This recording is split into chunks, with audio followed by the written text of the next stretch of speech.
guys, welcome to Jelly Ballerina Dev Update 6. What do you think of my new chair? Got it for Christmas. Woo.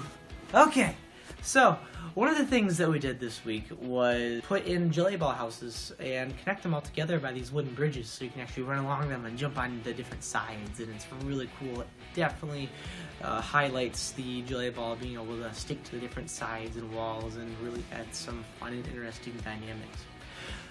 There were some challenges with setting that up though, one of which was simply jumping. I know that sounds funny, but actually yes, when the jelly ball would jump, he would just freak out and spaz all over the place, and first time I saw that I was like, wow, yeah, that's not good.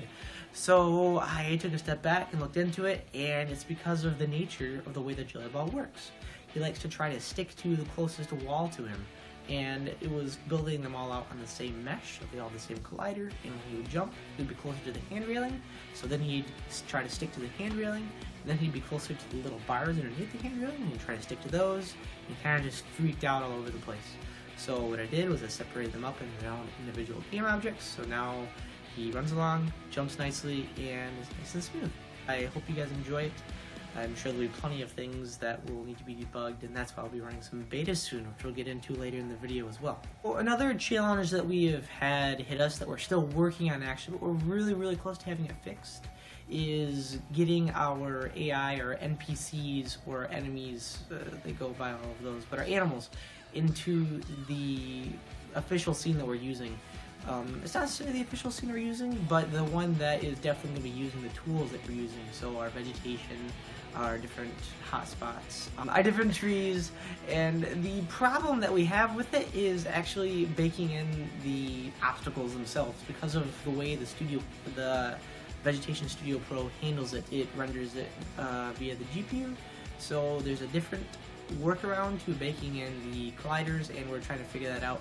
So we'll keep you guys updated when we get that working, and then you'll actually be able to see maybe Kevin go on some adventures in his world that he's at and fighting the different creatures in there. One of the other things that we did this week was look into server hosting solutions, so where we're actually going to be hosting our game so you guys can play it.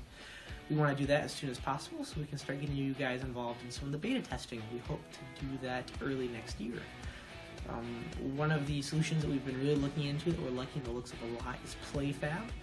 We also like the looks of Spatial OS. They provide a very different approach to it, so we're interested in Spatial OS as well. And then Unity is coming out with their own multiplayer hosting solution that I will be interested to see how that plays out.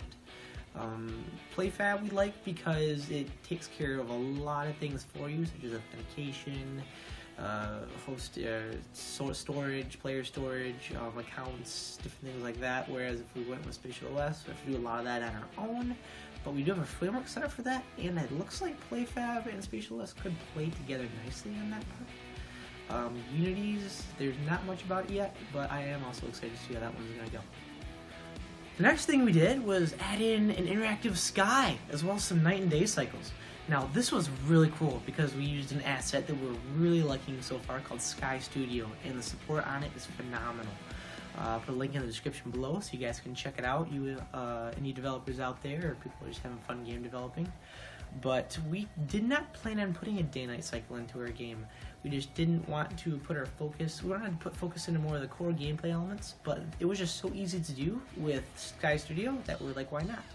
So there's a full day-night cycle now, there's twinkling stars that are really pretty, there's a nice moon that goes up and down, there's a pretty sun, the clouds move, you have low poly clouds to fit along with the aesthetic of the game.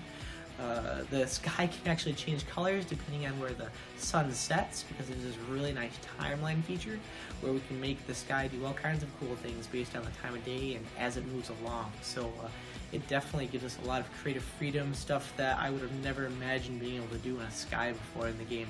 Normally they're just textures and moving clouds are the most, but this is definitely opened up a whole new world of creativity, and I'm really enjoying it, and I hope you guys will like the skies that we create as well. So what do you guys think of my new chair?